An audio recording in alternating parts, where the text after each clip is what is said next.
Govinda Gopala. Hello my dear friends, आप लोगों का बहुत बहुत स्वागत है बालाजी इंडियन कोर्स में। और जैसा कि हम पढ़ रहे हैं डॉट नेट और सी शार्प डॉट नेट, तो हमने डॉट नेट फ्रेमवर्क के बारे में सारा कुछ पढ़ लिया था। जनरल चीज़ें जो है तो बेसिक चीज़ें जो आपको जाननी चाहिए थी वो हमने बता दिया था। अब हम चलते हैं सी शार्प के बारे में। तो सी शार्प डॉट नेट पढ़ेंगे हम। आज से हमारी जो क्लास है पूरी आगे जो सीरीज चलेगी हमारी सी शार्प डॉट नेट की चलेगी। तो गाइस हम आज पढ़ेंगे क्या, सी शार्प डॉट नेट। ठीक है, ये हम पढ़ेंगे सी शार्प डॉट नेट। अब सी शार्प डॉट नेट है क्या चीज, सी शार्प है क्या चीज और डॉट नेट क्या चीज है। मैंने आपको दोनों अलग अलग चीजें बताई थी, अब हम एक साथ बताएंगे। सी शार्प डॉट नेट वो है जो डॉट नेट के फ्रेमवर्क में रन करता है। सी शार्प लैंग्वेज जब हम डॉट नेट के फ्रेमवर्क में रन करते हैं तो सी शार्प डॉट नेट कहलाता है। सी शार्प जो है तो एक लैंग्वेज है, ऑब्जेक्ट ओरिएंटेड प्रोग्रामिंग लैंग्वेज है। ये जो है तो सिंपल प्रोग्राम इसमें चलेंगे, इसमें ऑब्जेक्ट ओरिएंटेड प्रोग्राम ही चलेंगे। क्लास बनाएंगे, ऑब्जेक्ट बनाएंगे, उसी तरीके से काम करेगा जिस तरीके से हम मतलब ऑब्जेक्ट ओरिएंटेड प्रोग्रामिंग काम करते होती है। अब इसमें जो क्या है, इसकी हिस्ट्री अगर देखें आप कि कैसे बना ये, तो ये बना माइक्रोसॉफ्ट के थ्रू। इसकी कुछ पहले जो लैंग्वेजेस थी तो कई अलग अलग लैंग्वेजेस में डिफिकल्टीज होती थी, जैसे डेल्फी है, कोबोल है ना, सी शार्प है। तो डॉट नेट ने उन चीज़ों को ओवरकम करके माइक्रोसॉफ्ट कंपनी ने और उसको एक लैंग्वेज बना दिया, प्रॉपर फ्रेमवर्क बना करके सभी लैंग्वेजेस को इंटीग्रेट कर दिया वहाँ पे। तो उसमें CIL और ये जो है तो CLR करके काम कोडिंग को ट्रांसफर करके मशीन लैंग्वेज में कन्वर्ट करके और काम कर रहे हैं, जैसे मैंने आपको पिछली क्लासेस में बताया है। अब देखिए, आप अगर C sharp is an object oriented programming and developed by the Microsoft company. ठीक है, ये डॉट नेट के साथ काम करती है। और अब हम इस सी शार्प में जो है तो क्या पढ़ेंगे, इसके जो है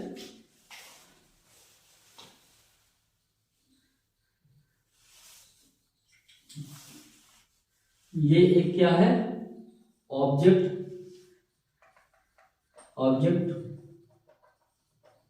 ओरिएंटेड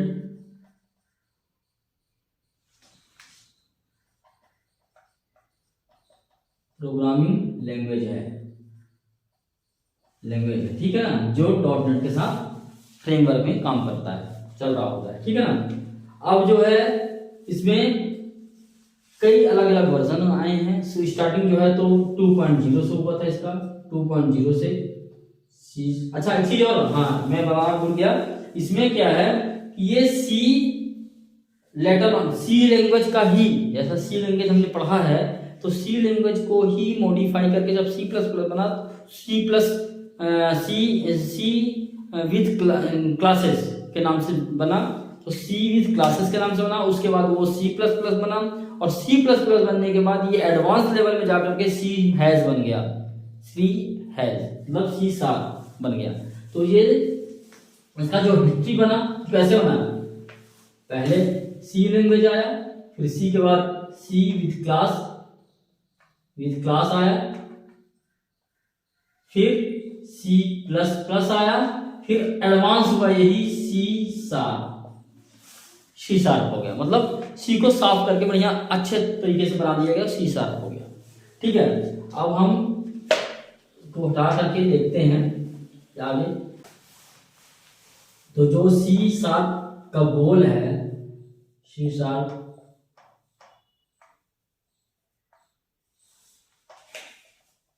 गोल्स,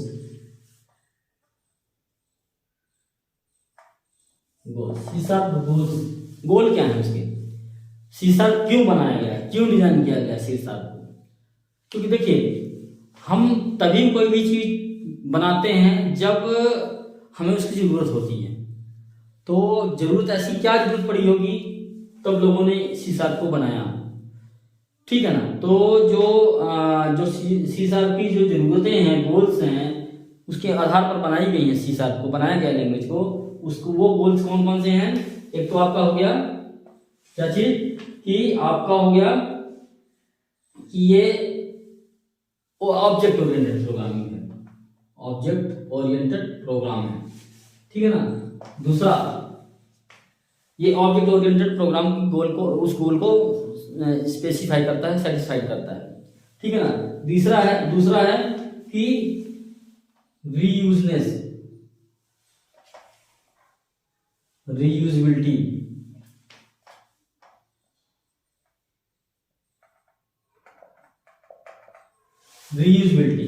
ठीक है ना।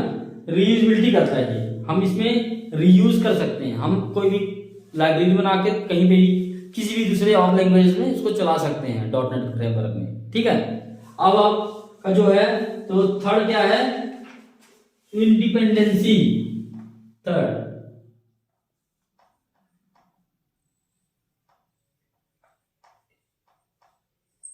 इंडिपेंडेंसी, ये इंडिपेंडेंट अपने आप को मानता है, चलाता है, अपने आप को मानता है, क्या मतलब होता ही है, तो इंडिपेंडेंसी है इसमें, इस लैंग्वेज में।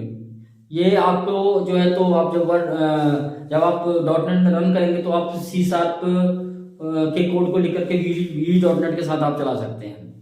तो मतलब उस, जैसे एक आपने सी शार्प में लाइब्रेरी लिखी, सी शार्प में लाइब्रेरी लिखी, ठीक है ना, लाइब्रेरी है, एक लाइब्रेरी आपने बना ली,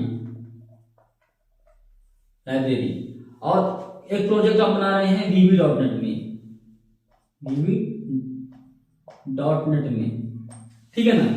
तो आप इस लाइब्रेरी को इसमें यूज कर सकते हैं, तो रीयूजेबिलिटी विद इंडिपेंडेंसी हो गई आपकी, ठीक है, दोनों चीजें हो गई। फिर क्या है कि प्रोग्राम पोर्टेबिलिटी है इसमें,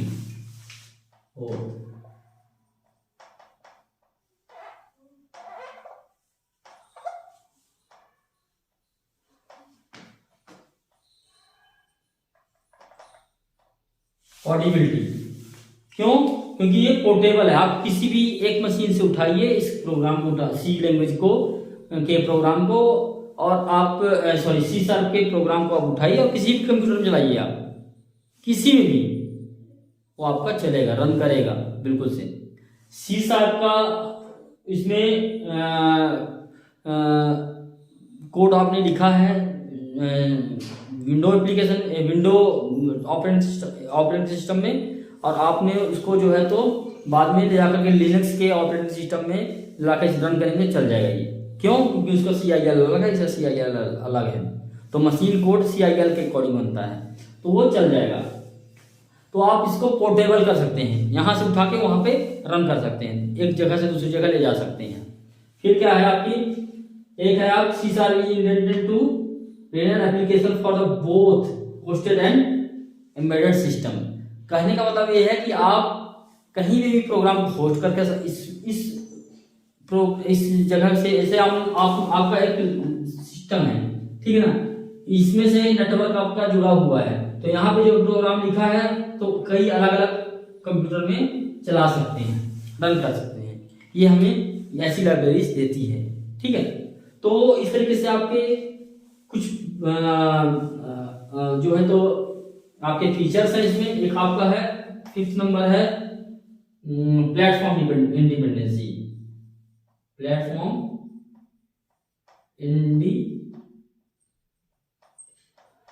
इंडिपेंडेंसी, प्लेटफॉर्म इंडिपेंडेंट है, मैंने आपको पहले ही बता दिया है इन चीजों को। तो आपका ये सब चीजें इसमें सी शार्प के ये सारी चीजें सी शार्प पूरी करती हैं, हमारी सभी इन जरूरत को ये पूरा करता है, इसलिए सी शार्प लैंग्वेज तैयार हुआ था। अब हम चलते हैं आगे, इसके सी शार्प में का फॉर्मेट क्या होता है, कैसे लिखते कैसे हैं प्रोग्राम, ठीक है ना। तो एक मैं इसका सिंटैक्स लिखता हूं, प्रोग्राम का सिंटैक्स, ठीक है।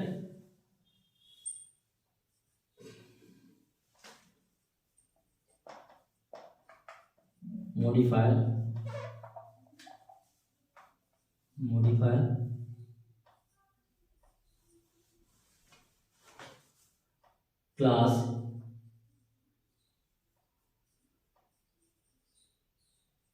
क्लास नेम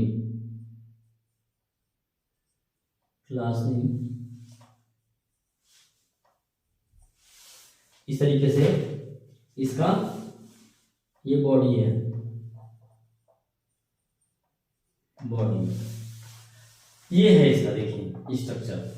ये इस तरीके से आप प्रोग्राम में क्लास बनाएंगे, सी शार्प में प्रोग्राम क्लास बनाएंगे। इस सिंबल का क्या मतलब है, आप देखिए ये सिंबल आगे यूज होंगे, इनको अच्छी तरीके से ध्यान रखिएगा। ये इस सिंबल जो है यहाँ पे जो है लिखेंगे, इसका मतलब क्या है, इसका मतलब ये है कि ये ऑप्शनल है, ऑप्शनल है। इसको हम ना लिखेंगे यहाँ पे, ये मॉडिफायर नहीं लिखेंगे। मॉडिफायर हम आपको बताएंगे क्या होते हैं। ये एक्सेसिबिलिटी देती हैं, पब्लिक, प्राइवेट, प्रोटेक्टेड, इंटरनल, है ना। तो बाय डिफॉल्ट क्लास का इंटरनल बिहेवियर होता है, इंटरनल मॉडिफायर का। मैं आपको बताऊंगा क्या होता है इंटरनल बाद में, लेकिन अभी आप ये समझिए ये मॉडिफायर जो लिखा है तो ये इसमें इसलिए लिखा हुआ है बड़े ब्रैकेट में, क्योंकि ये हम इसको हटा सकते हैं, इसको हम नहीं यूज करेंगे तब भी चलेगा, ये ऑप्शनल है। लेकिन अगर ये आप यूज करते हैं, ये बस लिखे हैं, ये ऑप्शनल नहीं है, रिक्वायर्ड है,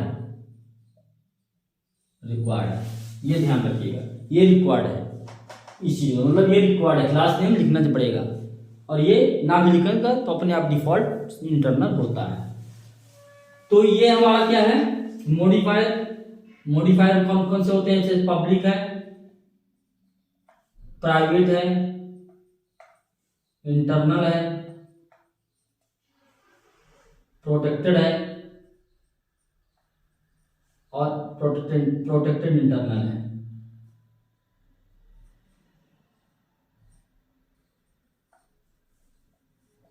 इंटरनल है, ये 5 है। इन चीजों में हमें, अगर हम इसके साथ ये नहीं लिखते हैं, ये चीज नहीं लिखते हैं, तो अपने आप में ये बाय डिफॉल्ट होता है इंटरनल। नहीं लिखेंगे तो इंटरनल होता है। जैसे आप लिखते हैं ना 9 लिख दिया, तो 9 का मतलब अपने आप में क्या होता है, +9 होता है।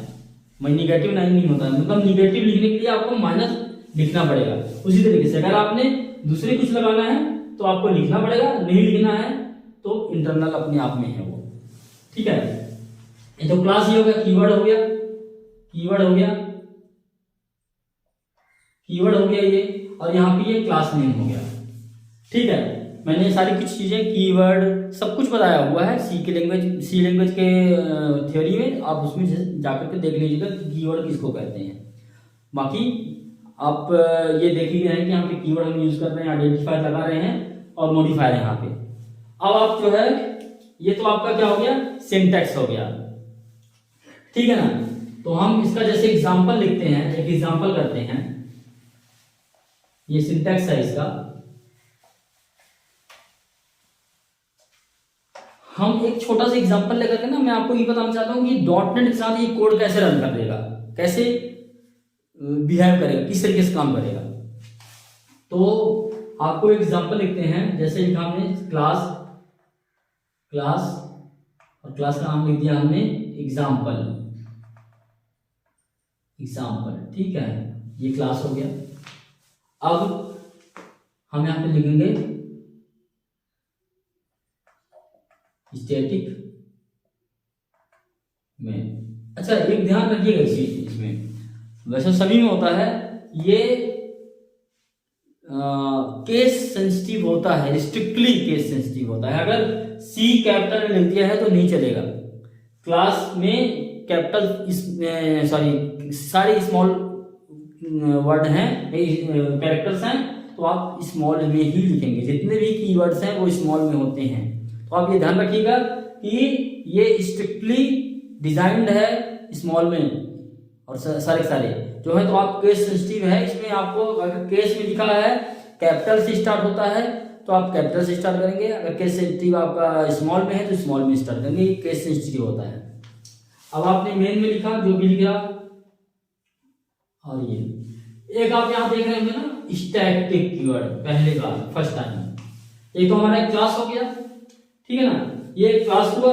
अब इस क्लास में जो है तो आपका एक जो है तो स्टैटिक कीवर्ड है।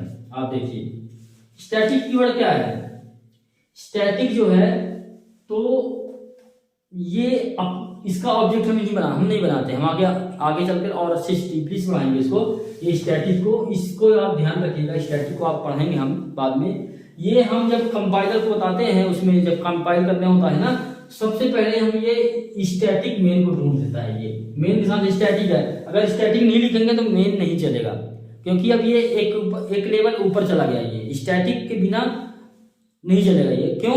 क्योंकि इसमें ऑब्जेक्ट बनेगा ही नहीं। चूंकि ऑब्जेक्ट ओरिएंटेड है तो बिना ऑब्जेक्ट के प्रोग्राम नहीं चलेगा। तो स्टैटिक अगर हम लिख देते हैं तो उसमें ऑब्जेक्ट नहीं बनाते फिर, ठीक है। तो वो उसी तरीके से वो काम कर लेता है अपना, उसमें एक ही ऑब्जेक्ट बना रहता है, अपने आप में ही ऑब्जेक्ट हो जाता है, इंस्टांस बन जाता है। इसलिए स्टैटिक कीवर्ड हमने लिखा। मेन तो हम सी में भी लिखते थे, तो मेन यहाँ पे भी है, और यहाँ पे जो भी लिखते हैं लिख लिए। ये सारा का सारा हमने एक क्लास के अंदर बाइंड कर दिया, सारा का सारा क्लास के अंदर रख दिया। इसमें एक स्टैटिक कीवर्ड नया था, वो मैंने आपको बता दिया है। अब आपको जो है तो हम एक एग्जांपल लिखते हैं, जैसे एग्जांपल इसी का हम बता रहे हैं कि क्लास एग्जांपल, यहां पे किया हमने static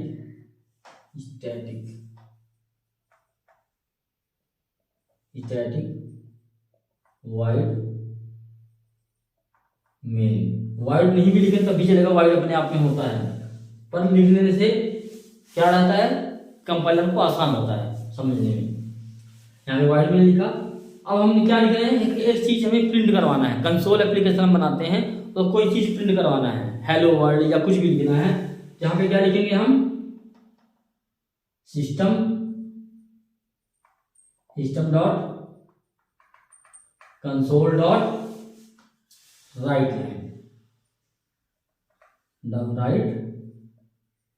line hello I am C sharp, ये लिख दिया। ये बंद कर दिया हमने, ये बंद कर दिया। ये एक छोटा सा एग्जांपल है सिंपल से हेलो करने के लिए। हम इसको इतना सा चीज बिना क्लास के नहीं लिख सकते थे, इसलिए क्लास बनाते हैं। बट इसका हम ऑब्जेक्ट ना बनाना पड़े हमें इसमें के लिए, डायरेक्ट ही इसका ऑब्जेक्ट अपने आप बन जाए, इसलिए हम स्टैटिक लिख दिए हैं। स्टैटिक को और हम डिस्क्राइब करेंगे, लेकिन अभी इतना समझिए कि ये आपका एक डोर पॉइंट है, मतलब जहां से कंपाइलर घुसेगा कोड पढ़ने के लिए, आपका एंट्री पॉइंट है ये, जिसको कहते हैं एंट्री पॉइंट।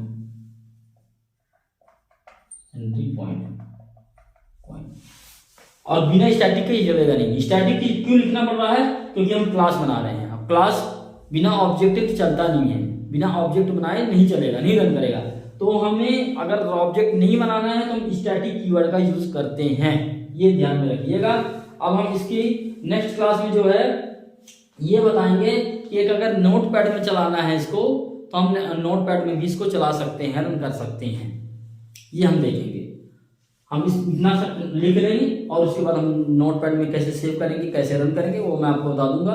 एक सिंपल सा नोटपैड में बना के दिखा देंगे, और उसके बाद हम विजुअल स्टूडियो में करके दिखाएंगे सब कुछ, सारी चीजें विजुअल स्टूडियो में, क्योंकि वो क्रिटिकल होता है नोटपैड में चलाना, और वो समझने में भी बहुत दिक्कत होगी। तो आपको ऐसा लगेगा बहुत कॉम्प्लेक्स है।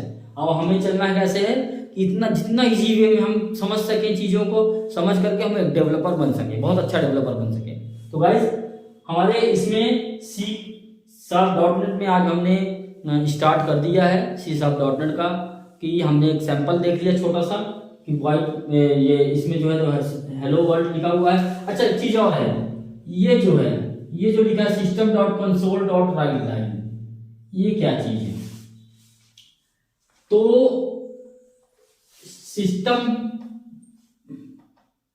सिस्टम का एक ये क्लास है, लाइब्रेरी है, सिस्टम मेन लाइब्रेरी है। सिस्टम के अंदर ये कंसोल लाइब्रेरी है, ये भी क्लास है। इस क्लास के अंदर ये फंक्शन है, मेथड है, जो राइट लाइन है वो मेथड है।